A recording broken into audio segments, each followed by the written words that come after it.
So, anytime you're ready. I don't know how to start off. Well, we're happy to have you folk here this afternoon. And this is a little awkward to me, relating my experience in the Army being during World War II. At that time, I was working at the Railway Express Agency located in St. Louis at 18th and Clark.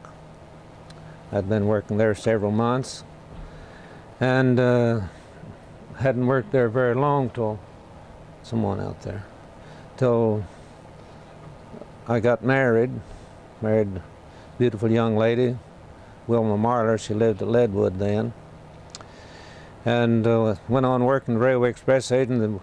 The war began to increase and pick up, and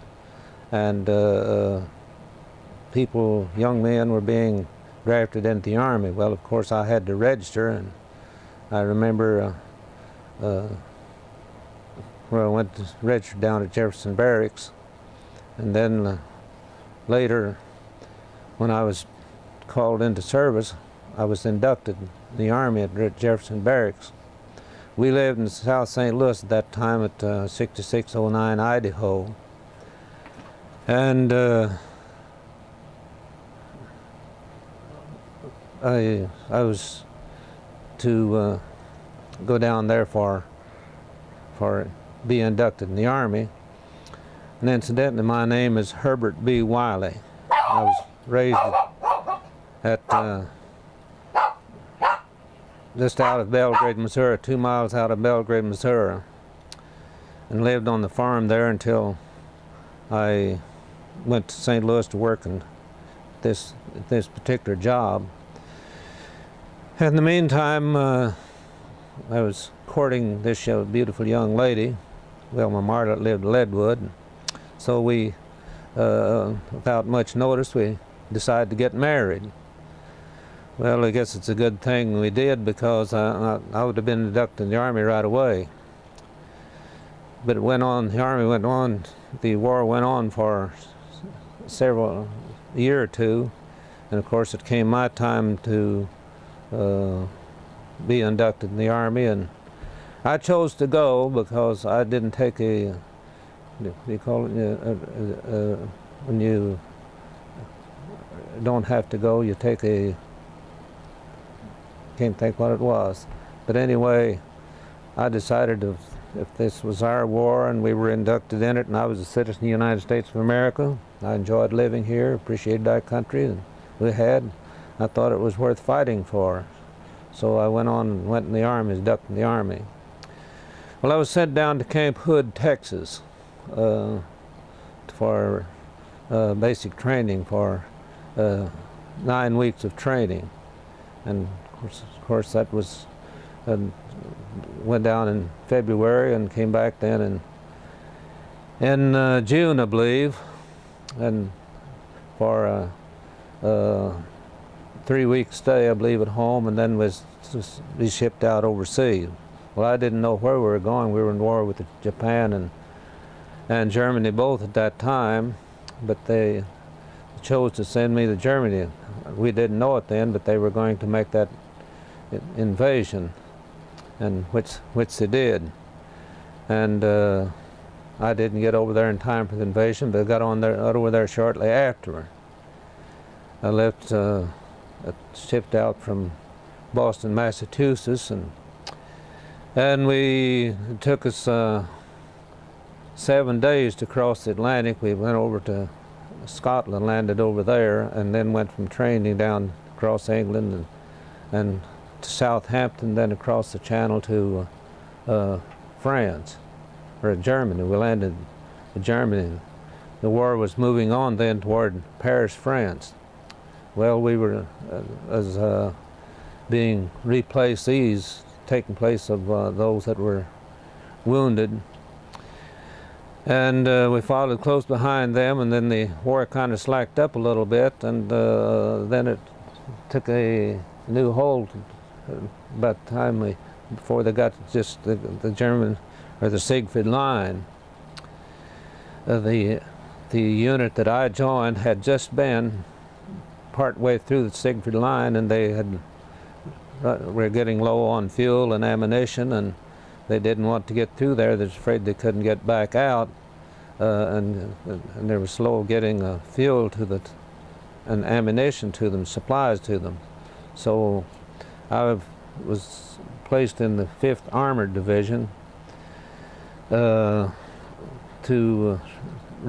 replace those casualties, and I was placed in a machine gun squad. Well, this is the infantry. This was armored infantry. We were traveled in half tracks, and then of course when they couldn't move forward, we had to dismount and go on foot till they opened up the way to get through. And the half tracks were to protect the tanks. The half tracks were to protect the tanks, and we were to protect the half tracks. And so we got started on there, and we moved into Belgium, and quite a ways through Belgium by the time wintertime came. And snow got real deep and got real cold, and activities rather slowed down. So we were there for several weeks until conditions improved. And at that time we were waiting to cross the Ruhr River and get into Germany, and we finally got a crossing there and crossed the Ruhr River, and it wasn't long till we came to the, I can't think of that other name of that other river at that particular time. Then it wasn't long till we moved up the Rhine right after New Year's. Well, they got a crossing of the Rhine River, and then we moved over across into Germany, taking villages surrounding the large cities for the infantry to take, and we would take the small towns and open up the way for them, for the infantry to invade and clean out the towns and cities. And went on like that until Germany turned around and made their big drive to retake the land that we had taken from them. And I remember that was about Christmas time. And I remember just gotten a gift from my wife and a cake from my mother. And I remember we in our group there, we ate it there in a cellar that we were staying in for several nights there. And then they moved out and started taking land again. We were very successful in taking a lot of German captives, prisoners. And we noticed things got quite quiet there for a few days, and they figured something big was about to happen, which it did. That's when Germany launched their big campaign to retake the land that we had taken, and we were just south of it. Well, strange enough, we were south of where they were, and we were moving into their, taking new territory from them, and they were just north of us, retaking territory that they had lost. We were just south of that main German thrust that they were making through there, which I guess was very fortunate for us and very unfortunate for others, because they took a lot of prisoners, killed a lot of people, burned a lot of buildings, and very destructive. But that was they knew that was their last try. They was trying to retake it back again. But we kept plodding along, and other armored divisions to the north of them and another to the south of them, to the south of us, kept going through and got turned around and moved back the other way. Well, it was a happy day when we finally learned that they were willing to surrender, and the war was supposed to be over. We were very fortunate in the company that I was in. I was fortunate that we didn't lose a lot of men. Had quite a few injured, replacements to take their place, but especially the infantry, regular infantry, foot soldiers, they suffered a lot more casualties because they were ones that were most exposed to it. What happened, our armored divisions could knock a hole through their line and get behind them, and we weren't fighting their front troops then. We were fighting those that were trying to get up to them and replace them. And of course, with our tanks and artillery, we were having a great success. And the armored division made it a lot easier for the foot soldiers to fight and take their land that they had lost. And it certainly was a great day to all of us when they found out that they were willing to make peace. Well, I remember exactly where we were at that particular time. That is just I remember we had just gotten the word that President Franklin D. Roosevelt had died. I think that was we heard that the day or two before. We heard that the Germans were going to surrender, and we were happy to hear that, to find that the war was finally coming to an end. But I didn't mention this unique thing. I think I ought to tell this here because it has a very interesting incident. While we were fighting back there somewhere, I don't remember just the place it was, but we were told to advance across an open field there to relieve the troops on the other side. Well, the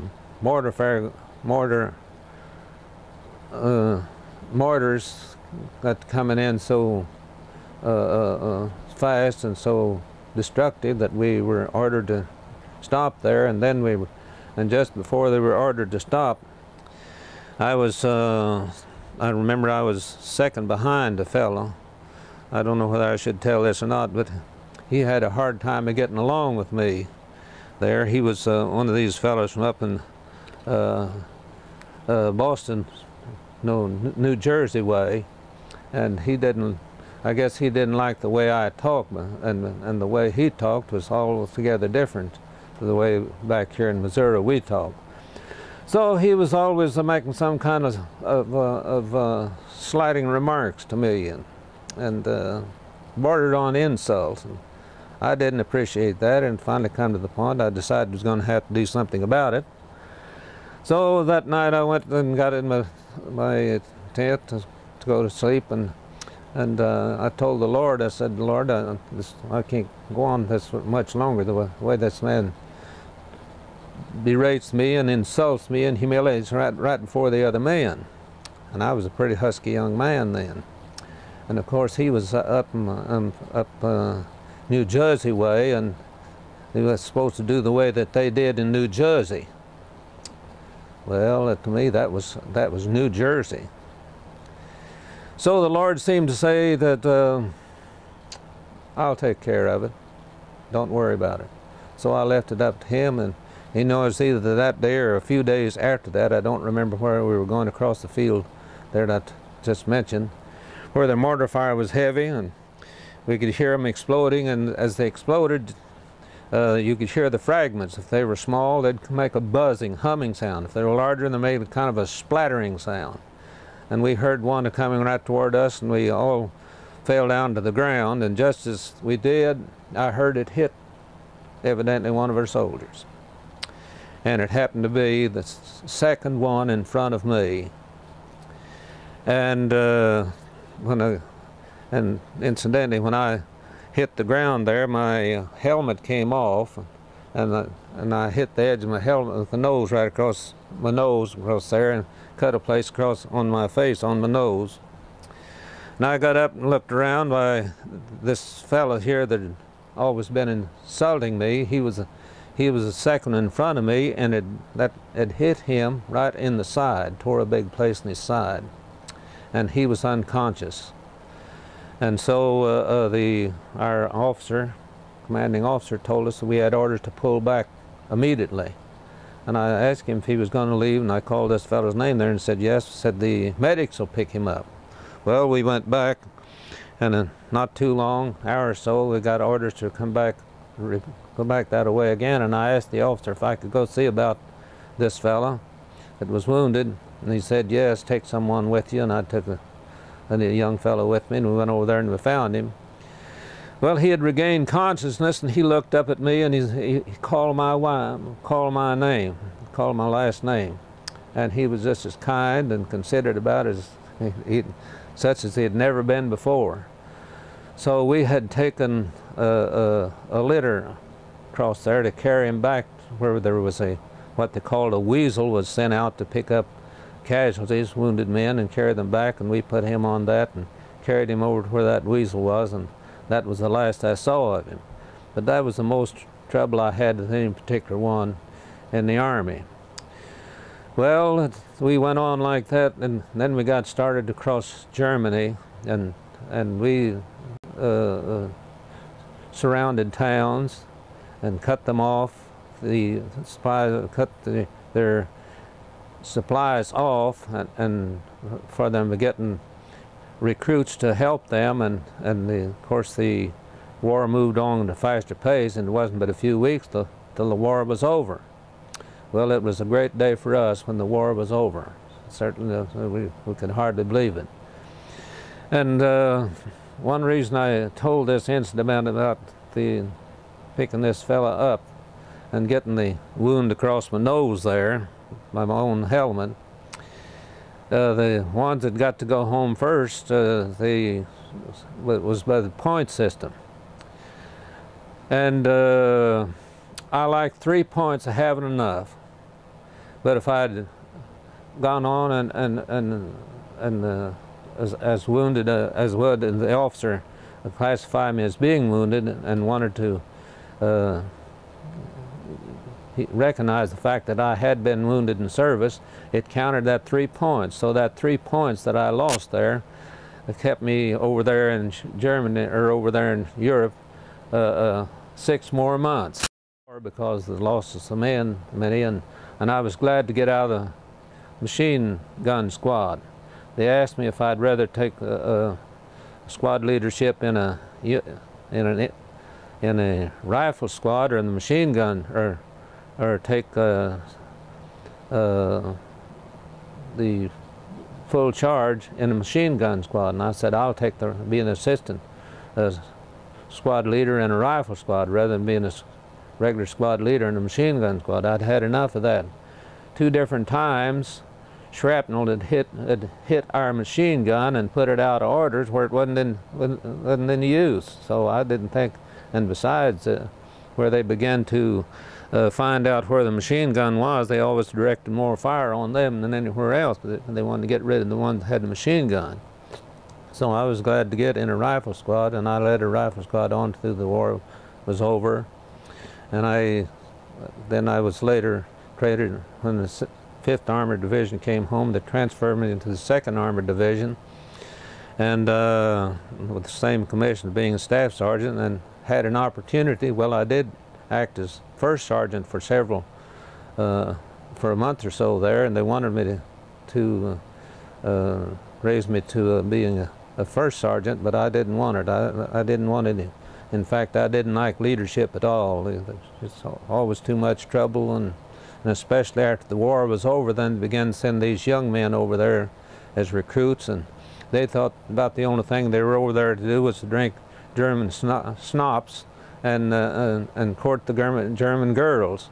And there's all some kind of trouble, stealing the trucks or stealing vehicles, and I didn't want to get involved in that. I didn't want any more responsibility than I had to till I got to come home. Well, I had to stay over there until, well, they did transfer us down to southern France. We went down there in a convoy of 6x6 trucks, and I drove one of the trucks down there and all the way down from Germany down to southern France.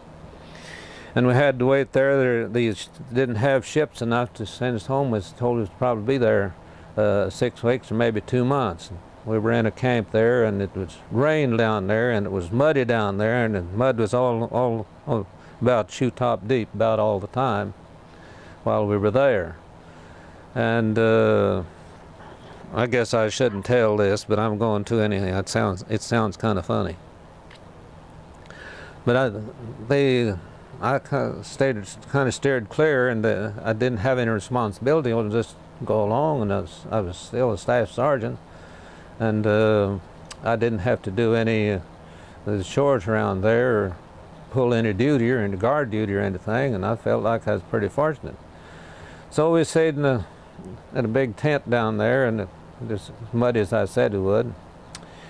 And there was a fella in there, he had a little old dim light. I don't know how he worked in this particular tent, and they'd play cards all night.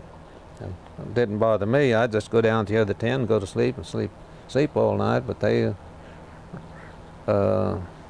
played cards and gambled all night, and come about time to get ready we were thinking about we might be able to go home. Well, I believe it was New Year's. I think it was New Year's, because they were having a celebration, and a lot of them were going to town. A lot of them were getting drunk, and a fella that I didn't know very close, or was close associated with him at all. I'd seen him several times, and I guess he saw that I was kind of a religious sort of a fella, and I guess he kind of resented that. I didn't take part in their gambling or their drinking, and of course they told they had plenty to drink there that night, being New Year's Eve, and that I went down and lay bunk and went to bed, and all once in the night this bed was turned over, and I was turned out there on the old dirty ground floor there, and got up and looked around, and here was that fellow. He was having a big time out of it, because I had to get up and clean the dirt and off my sheets and off my blanket, and made the bed back up, and he assured me that he's going to be back and doing that all night. Well, I went back to bed, and I thought, well, there's no use me putting up with that all night. I just said, we just well stop it next time he comes down here. So we were supposed to get to leave right after the first year, and this New Year's Day, and I thought, if he comes down here, I'll just lay a good one on him, and that'll take care of that. But the more I thought about it, if I did and I hurt him and caused trouble, I might not get to come home. I might get court-martialed. I might have to stay over there, and I couldn't afford to let that happen. So he was back in a little while, and I think he turned me over again, so I cleaned up my bunk and turned it back over and put the sheets on, put the blanket on. And he was up there laughing at me and telling me about how he was going to do that all night. So I just thought, well, I'll stop that now. Instead of hitting him, I just reached over and caught him by his field jacket like this, and I raised him up over my head, and I threw him down the aisle like that, and he lit down there. And I can't tell you the expression he had when he lit. He lit right on his head and shoulders with his face away from me. And he just balanced momentarily there and up in the air with his feet up in the air, and his weight was on his head and shoulders, and just bounced up there. And I can still see in my mind his feet sticking up there in the air. All at once he just fell down there in a pile. He got up, struggled to get up, and he looked over at me, and he kind of dusted himself off, and he said, "A fine Christian you are." And he said he's going to be back and he's going to do that all night. I said, well, go right ahead. There's no one holding you. But I just want to assure you this one time, I'm going to see that you have a good time of doing it. I'm just going to see that you're well entertained while you're doing that. So he went off a-raring and a-cussing, but he didn't come back more. So I think the next day they were having a New Year's service over to the headquarters, and so I thought, well, I'll go over there and listen to the chaplain, and went over there, and I got kind of under conviction of how I'd acted and treated this fella, and I thought when I got back and I saw him, I would apologize to him. And I hadn't gotten back no more, and I met him, and he began to tell me, cussing and raring and ripping and snorting about what he's going to do. I didn't frighten him a bit. He wasn't afraid of me, and what all he's going to do to me. I said, well, there's no one holding you. Just go right ahead. You help yourself. It's just good anywhere along the line that you want to make it. I'll just see that you're well entertained in doing it. Well, he left, So we went on there a day or two, and they'd go out and report. I didn't have to report. I didn't try to. I didn't let anyone know or broadcast the fact that I was a staff sergeant, because it had to be a non-commissioned officer to make a report. And they would report that all present accounted for. And the lieutenant on that morning, he said, well, that isn't so. Said, there's one man been gone here ever since Sunday night. Said, he hadn't been here. He's been absent without leave, and he's gone. Said it hadn't been reported. So it went on, I think, about Friday night, and I went down to the latrine down there, and I saw him there. He had evidently gone into town, and he had plenty to drink, and the French had some French Moroccan soldiers, and they were big husky guys, and they were only about half civilized, and they got drunk, and they drank too, and they gambled too, and when they didn't like anything, they made it known. So I looked at him, and he'd been all beaten up, and he was down there trying to wash his new Eisenhower jacket in cold water. He'd tried to get a new one to go home, to wear home, and they told him he didn't have any more. He'd have to wash that and wear it. So you can kind of imagine what a woolen jacket would be after you wash it in cold water. Well, on the way home, we finally left in southern France. And it took us 10 days to get home, and I didn't have any responsibilities at all, because didn't have any group. I wasn't over any. I was just going along for the ride, so to speak. But one evening I was standing out the rail, watching this, as the ship was sailing, thank God, toward home, and looked over there down the rail from me, and stood this fella. Had stood him on his head, and he looked over me and kind of grinned and walked off, and I never did see him anymore. I don't know whether he really enjoyed that or not. He never did get to do all to me that he said he was going to, I know that. But anyway, I was glad to get home, and by the time we got home and got on the train and came back to Jefferson Barracks and was discharged. And incidentally, when I wanted to sign my discharge paper, was a boy from Belgrade here. I knew him. I'd gone to school with his brother and sister. They were in high school with me in the same grade, but he was younger than they. Is Buster McNabb, and I always tell him that he was the one that got me out of the Army, and I was always happy about that, because I was glad to get out of the Army. Every time I see him at the school reunion up here. I saw him this year, and I told him again. He said, "Yeah," I said, "I was the one that got you out of the Army." And I said, "Yeah, I sure did appreciate that, getting out of the Army as quick as I got out and got my discharge. No more. I'd been offered if I'd stay in, if I'd sign up. First, it was that they would make me a first sergeant, send me back down to where the camp where I trained, at Camp Hood, Texas. And later they raised it to making a second Army officer, second-degree Army officer, second-grade Army officer, lieutenant, second-grade lieutenant. I wouldn't take that either. No, I didn't. I had all the Army I wanted. I had all the fighting I wanted, and I was glad to get home. And I have a picture here of my wife and little girl that I found there when I finally got back home, where she was staying out with her parents there out on Hazel Creek. It was a great experience, but I wouldn't want to do it again. And I think if I'd have known the way that our nation is going, the way that people are going, I don't believe it'd been worthwhile to go on then. I was willing to sacrifice my time and effort, leave my wife and little 5-year-old girl to go over there and go through all of that. And I see how little it's appreciated by people living here in society we do now. Drunkenness and drugs and all kinds of other sins committing, and wickedness and evil around, and threatening the lives of people, and murdering and killing. And sometimes I wonder if I did the right thing with going over there, and I felt like it was a conscientious thing to do, was to go over there and help us to keep the freedom we have. Where I worked there at Railway Express, the day one fellow left. Well, I was working with him that day. He had just gotten married not too long before, and in fact, they did have just a small baby, little baby girl. He was a nice fellow, nice looking fellow, fine young fan. And he had to go in the next day, the last day I worked with him there, and he got killed over in Italy and fighting over there. Lost his life.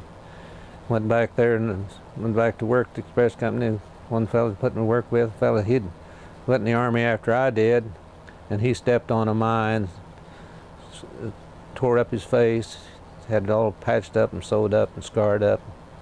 And several more of the young fellows that worked there at the express company, they didn't come back. Most of them did, but I think there were six that didn't come back. And this was a fine young man. He lost his life over there fighting in Italy. Sometimes I wonder if it's worth it all. And surely there ought to be a way around it. Instead of having to go out and kill people and destroy their home, destroy their town, destroy their cities, and live on starvation, destroy their food and their crops and so on and so forth. There ought to be a way. There is a better way. There is a better way. If everyone turned to the Lord with all their heart and walk in light and serve God, we wouldn't have wars. It's selfishness and the nature and people that want to dominate and have more than belongs to them to do that, and cause us to have these problems and wars and like we've gone through, and like we're fighting right now in other parts of the world right now. Innocent people dying, and for what? For someone else to get ahead, have more than they deserve. I'm glad to be a Christian. I was a Christian, went in the Army. I prayed every day and read the Bible every day, and found time to do that about every day. I didn't remember a day I didn't. I had a little testament I carried with me. I remember one time in training, the officer told me I was standing for inspection. I had that in my pocket. He said, "Take that out of your pocket." And I said, "Well, that's my New Testament." He said, "Well, would you take and put it in your back pocket until it's over with?" He acted very kindly, because I was going to tell him I wasn't going to do any such thing. If I was going to go over there and fight for something and be over here where I couldn't carry a Bible with me, I wasn't going to go. Thank God that war is over, but I guess I can say this in conclusion: there's going to be a greater war coming. And I think it's on the way now, and I don't think it's very far off that the whole world's going to be in war. We're facing communism. There's Red China right now. I guess they have more population than all the rest of the world put together. And we're told in the Bible that crossing the Euphrates River there's going to be an army of 200 million men cross the Euphrates River and come down toward where the Jews live, holy city, Jerusalem, so on and so forth. Well, who do you think right now, or it could be, put 200 million soldiers up there to bring them down across there and fighting, which I think is going to be the last great war. And I don't think that's far off. If we have peace, we better enjoy it now, and better live peace with one another, and do our best to get other people to be genuine, born-again Christians, walk in the light and serve God. Live in peace. We can live at peace with one another and die and make it to heaven. And those that are living in peace, when the Lord calls, and one day we're told the trumpet's going to sound, and the dead in Christ shall rise first, and referring to those that are living, said, "We which are alive and remain shall be caught up together to meet the Lord in the air, to forever be with the Lord."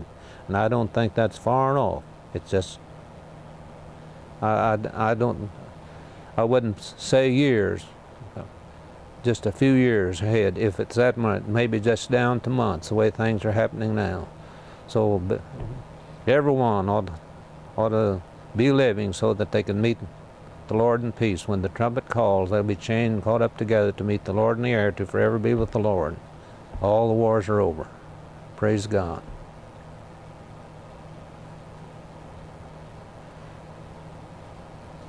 Is that it? That's it.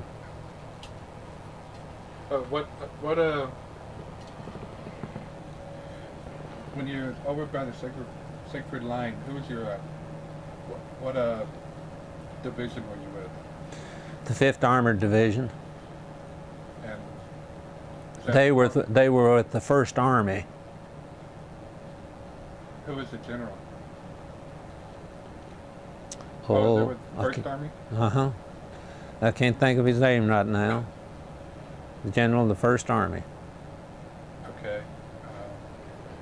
I think Bradley? Omar Bradley? Omar Bradley. Yeah, it's Omar Bradley. I don't guess you ever ran into him. No. They supposed to had entertainments and so on and so over there with servicemen, but I never saw any, and I never attended any. Never was invited to go to any. Never was around where they had any, and I just assumed I was about always on the front lines, up close to the front. Those that weren't up front, that was the entertainment was for them. Those that are up on the front, they were too busy. They had to stay on guard all the time. Anytime you had, unless you had some time off there, and when you're relieved guard, you kept pretty well occupied. What was it like going across the Rhine? What? What was it like going across the Rhine? Well, it was, I remember that day there. This picture here that I have there with the snow on, that was taken a few days before we went down to cross the Rhine River. And I remember we were going in trucks, and I remember they had this pontoon bridge across there. The Rhine River's not as wide as you think it is. It's not any more wider than the Missouri River, but it was clear and deep. And I remember, I looked back here on this side, I saw where it had been bombed, and there was a part of the house was gone. There was a bathtub hanging out in the air there, still hanging out outside in the air. And we, of course, when we landed, when they took us over there, and we mounted her in our half tracks again and started on the other way, going around surround towns, cutting them off and cutting the roads off, and so that couldn't get any troops in to help them out, to relieve them there. And the infantry, they came in, they took the towns, and we had it cut off. Did they just pretty much surrender, or once they seen that they were cut off? Oh yes, they got to surrender, and they just hundreds and hundreds, and even, well, I didn't see thousands, but you see hundreds of them come out of the hand. It's just holler handy ho. They came out, their hands up, and ready to surrender, glad to surrender. Some of them could even talk English, and they'd tell you they were glad the war was over. And we saw how the towns were torn up over there, and villages, and most all of them were, because there's troops in about all of them. And if not, they were helping in the war effort. So anywhere that people didn't surrender right away, they took it, they cut it off, and well, we used the tanks fired on the buildings in town there, and especially if there was armored, they had armored vehicles in town to fire on them, destroy as many of them as they could. But one thing about it, the Germans had a tank that was they called it the 88. It was 88 millimeter. Well, we didn't have any like that. We had smaller. We had just 75s to start out with, and they got up to 76. Well, that's 76. 76. That was better, but that couldn't stand against them. But the thing of it is, our tank could run over rough terrain at a high speed with their guns right on the target. Where the target in, it'd hold that target right there and go right on. Well, the Germans, they had that big 88, and it was really, really dangerous. I saw where the turret of American tank, where it had, and you know, they were thick on both sides, a round turret all the way around. It was about 2 inches thick steel on both sides. You could see where that 88 projectile went right through both sides and out the other side. Just looked like it burned holes through there with a cutting torch. So that you got in the way of one of those, and then they had the front of them They had 12-inch concrete blocks on the front of them covered over with steel. Well, you couldn't do any good firing our tanks and hitting the side. But our tanks, what they'd do, they were they were fast, and they would run around and put their gun right on the target of them and run around and hit them in the side. They could knock them out that way. But if you got in front of them, it was just that is all she wrote. You couldn't defeat one of those. And they'd take and put them at roadblocks, cover them up at road junction, cover them up and cover them over. But you couldn't tell it. Planes couldn't tell it, you know. And they have it camouflaged so that they couldn't tell it. And when our armored divisions come down that, they'd start in on them. They'd knock out the first one, then knock out the last one, then they'd start in and working on the what's in between. You'd see where they'd knock out several of our tanks right along close together. That's what they'd do. If they didn't discover that and go around it, go out around it and get the side, and tanks get the side of it and fire in the side of it, that's what they'd do to us, knock out our tanks. Half-tracks, guns, and they're towing our big guns, knock them out too.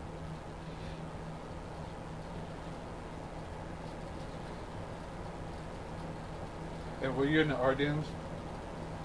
Ardennes? Mm-hmm. You said you're on the south of it, though? There's what? You're on the south. You were to the south of it? Well, in other words, the Battle of the Bulge. we were right south of where the Battle of the Bulge was. We were at the southern edge of it.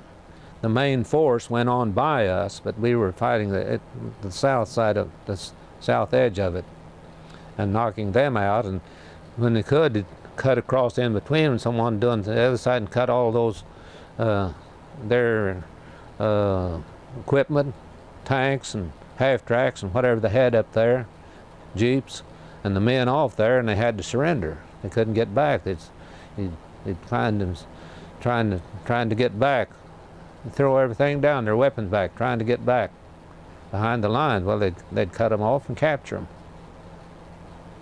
Were you out there did you have to stay out there in the snow? Well, yes.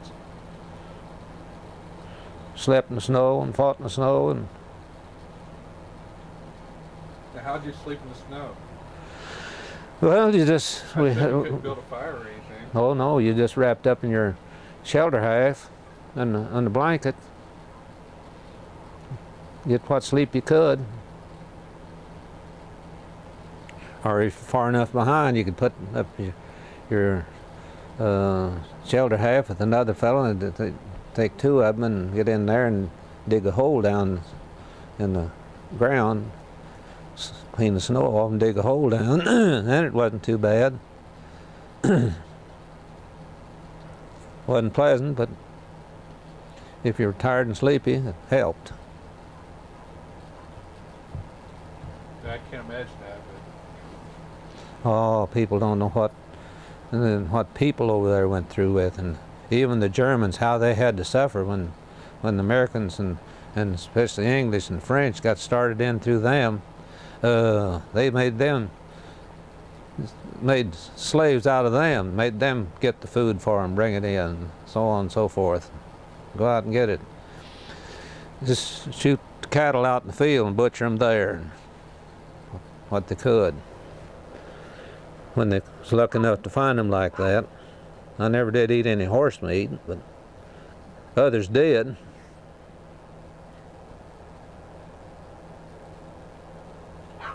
Well, Mom, you got any questions? Should have some more.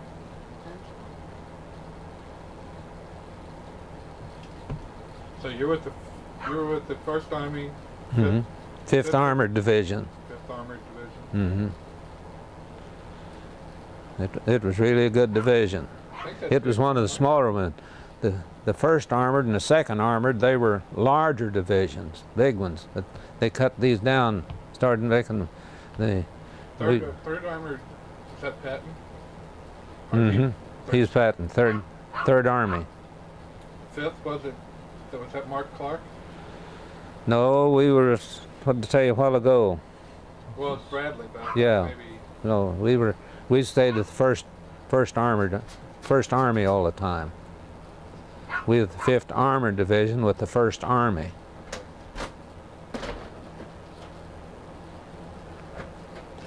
Did you know anybody else around here that was in there with you?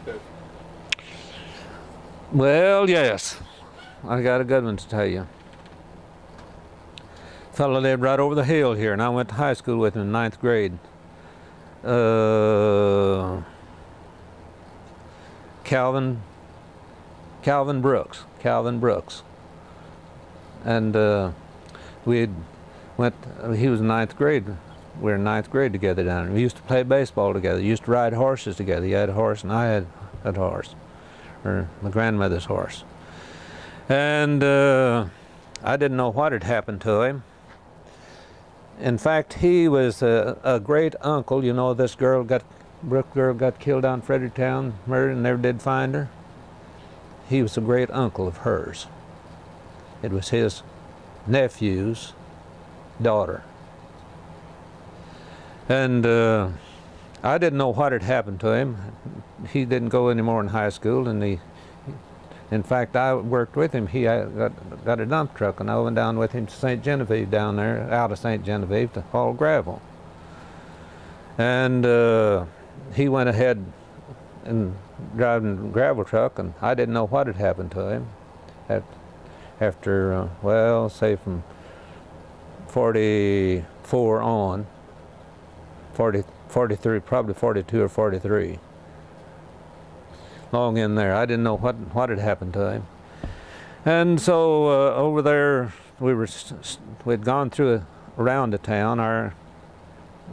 Our division, or our outfit, had surrounded town and stopped over there on the other side because there was a couple of German tanks over there, and they were hidden. We had to wait till they was calling in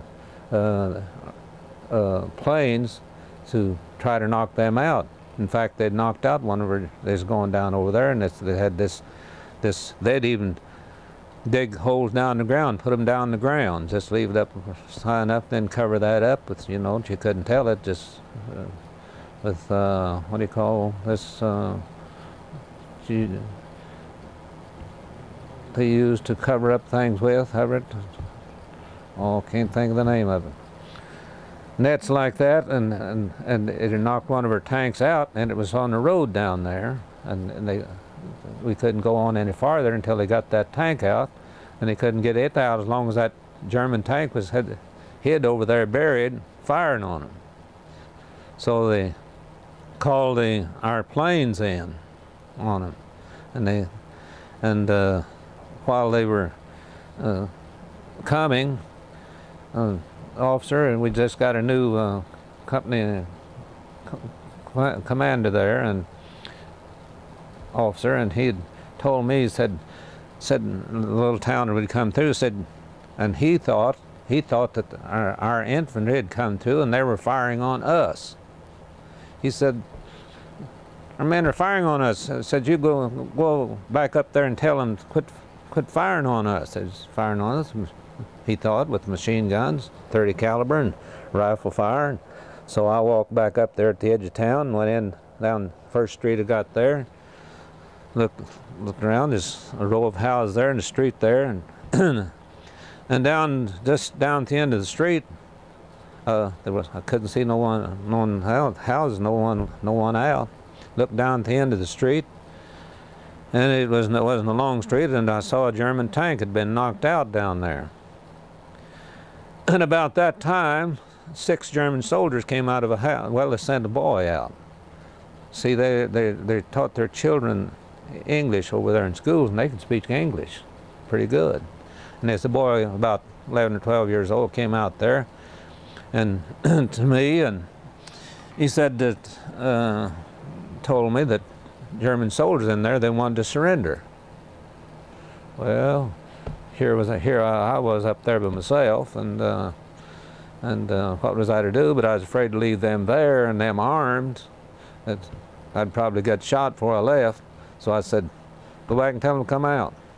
So he went back and told them to come out, and they did. They were either 6 or 7 of them and a medic. and looked down the street there, and someone began to holler that there's a man wounded down there where that tank was. Well, I couldn't hardly go off and leave, and it was there, it was a German tank. I couldn't hardly afford to go off and leave there in that situation. There's a tank down there with a machine gun on it, and here with these soldiers, here 6 or 7 of them there with me, and I didn't know what I was going to do, so I said, well, we'll march down there and see.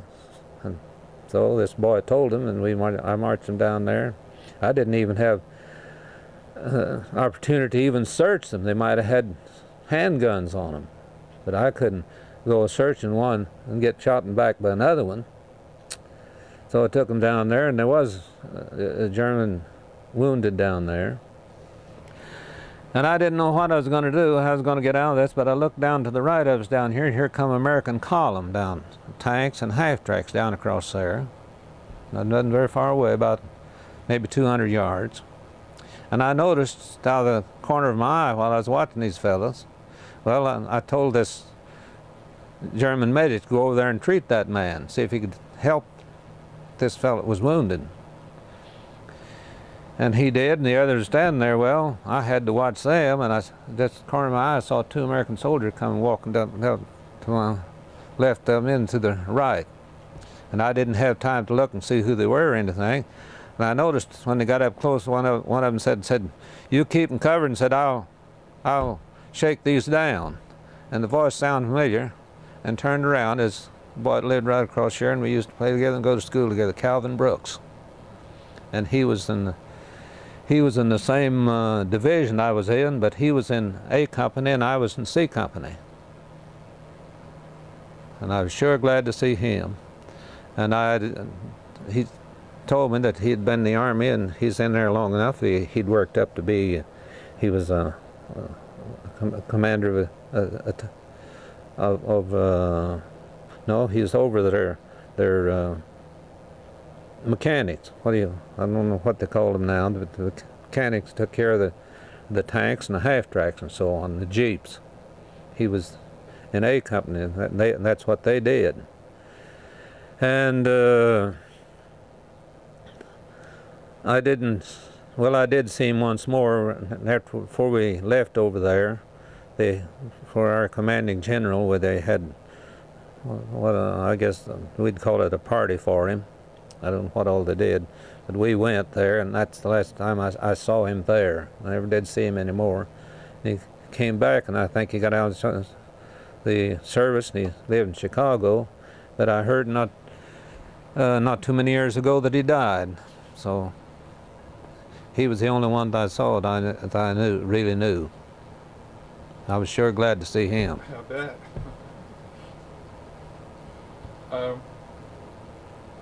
Okay, we're almost out of tape here. Maybe if you want to just on that introduction part again. Do what? Oh, I said we're almost out of tape here. I just got a few more minutes left. All right. Since we kind of missed your name a little bit on your introduction part, if you just Herbert B. Wiley. Okay. Herbert B. initial Wiley, W-I-L-E-Y. I was born and raised right here. This house right here. Knox Creek. This house right here? Yeah. Of course, I wasn't living here when I went in the Army. I was working in St. Louis. We were living in St. Louis. We lived on a nice little bungalow there in South St. Louis, 6609 Idaho. I was just looking at a picture here we had a while ago of standing there with Linda, our daughter. Her picture was taken on our front porch there. And she was still there when I came back from training and overseas, but we planned for her to stay there till I came back, but she couldn't find anyone to take care of her little 5-year-old girl, and she had to start school that September. She started school when I had to go overseas. So she moved down with her folks. They lived Leadwood, and then they were down there a few weeks, and then they moved back to the farm out here on Hazel Creek, and she stayed out there with them until I got back from the Army. I have a picture here of oh, that isn't it. It's right here somewhere of her when we got back. Oh, I can't find it now. I just had it here a while ago. Picture of her when we got back home out there taking on the front porch. She and I and our little girl. And incidentally, our little girl lives right here in this trailer now. I came back from the army, then felt called to the ministry. Oh, I didn't tell you about that. The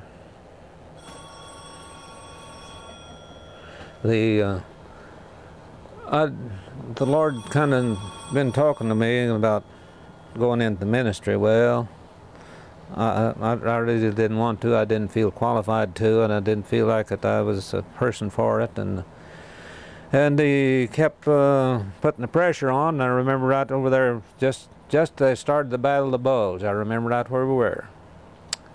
And we were in another fellow and I were in a foxhole there together. And that night, I laid my overcoat up on top the back of the foxhole.